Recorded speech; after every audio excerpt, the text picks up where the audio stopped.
Hi, it's Malcolm, and I'm joined by my colleague Dan, head of Latest Life Lending here at UK Moneyman. And today we're going to be talking about some of the alternatives to equity release by way of a recent case study. So Dan, we had a client approach us in need of some adaptations to their house. So do you want to tell us what they've done before they reached out to us? Yeah, well, generally speaking, if someone approaches us looking for adaptations, our first port of call would be to refer them to social services to see whether they can get an assessment, to see whether they can get some local authority grant funding or assistance in that way.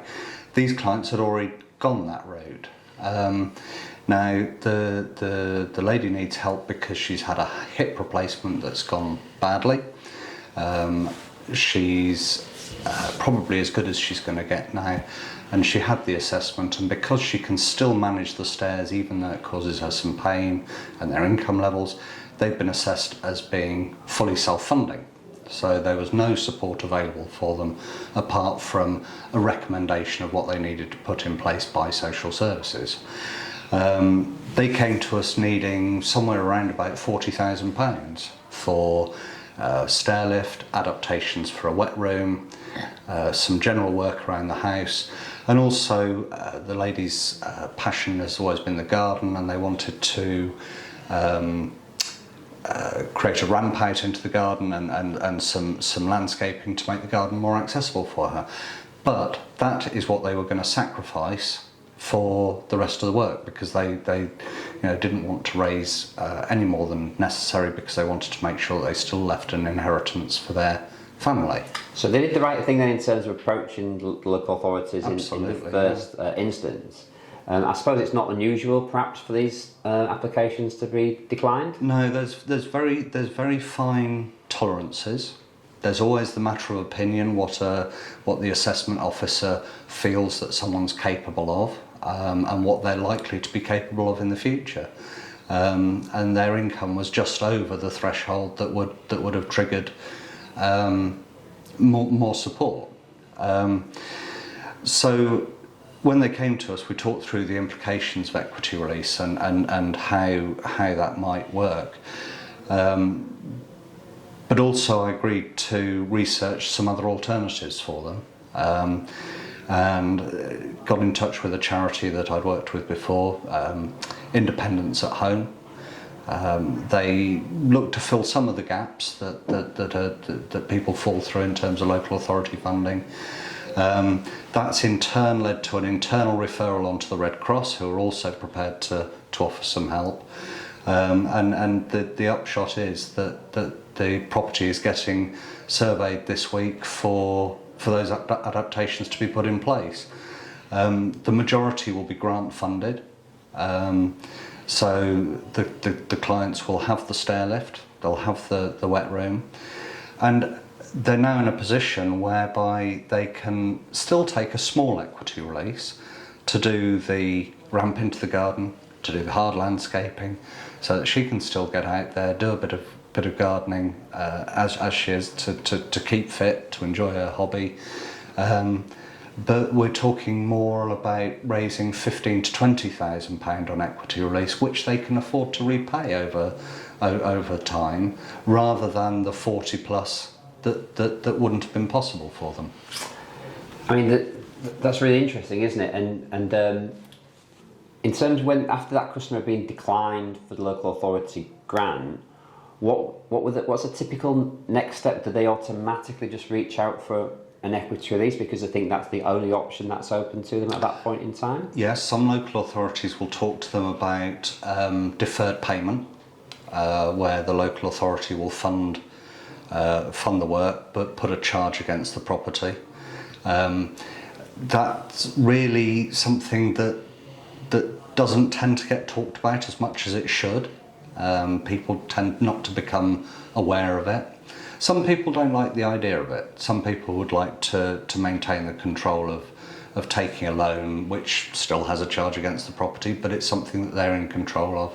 They have the opportunity to make payments to stop the effects of compound interest and so forth. But yes, generally speaking, if the local authorities say that they won't fund, then the client is left to raise the money on their own. And for someone who doesn't have savings and has maybe just enough to be over the technical threshold, you still don't have the disposable income to come up with £3,000, £4,000 for a stair lift, or however much a wet room costs, £7,000 or £8,000 in some cases. So people are either forced down the route of taking a personal loan, which is very expensive over a term, or not having the work done. Some people choose to sell up and move into sheltered accommodation. Now, for some people, that is a viable alternative.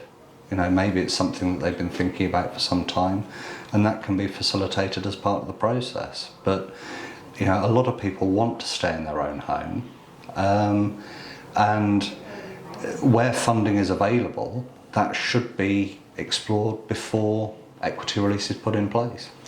So these particular applicants were sort of at the young end of the equity release, weren't they? Were sort of 60, early 60s. Yeah. So what kind of impact would this have on them financially, taking out such a significantly less amount of equity release in terms of that compound interest? Well, I mean, for younger borrowers particularly, if you're borrowing towards the higher end of what you can achieve, which this couple would have been, the rates are still really quite high. So the effect of compound interest would have meant the loan doubling in maybe 12 years, something like that. Now, they could have afforded to make some repayments, and they wanted to make some repayments, but by meeting some of the needs through grant funding and charity funding, the amount that they now have to pay on equity release is at a much lower interest rate. We're talking about rates in the mid 4%, which currently are very competitive. The amount is a lot lower, and they can afford to pay the 10% per annum of what they've borrowed, which means that not only are they servicing the interest, but they're bringing down the capital amount as well. So after, say, 12 or 13 years, they stand a good chance of being in a position to pay off the rest of it and not have an equity release loan at all. And then potentially then protecting a future inheritance or something. Absolutely. Their priority is for the house to pass as free of debt as possible to their beneficiaries. Okay, interesting. So hopefully we'll have more case studies like this to talk about over the coming weeks and months. But here's a really good example of a client doing their own research online, assuming that their only option is a large equity release. With Dan's help, professional advice, they're ending up taking a far lower amount, and the impact is they'll pay back far less in terms of the compound interest over a long time, because these clients may well live into their 80s and 90s, and that impact is significant. So a great job here, and a really good example of exploring all the other options before finalising on a smaller amount of an equity release mortgage in this example.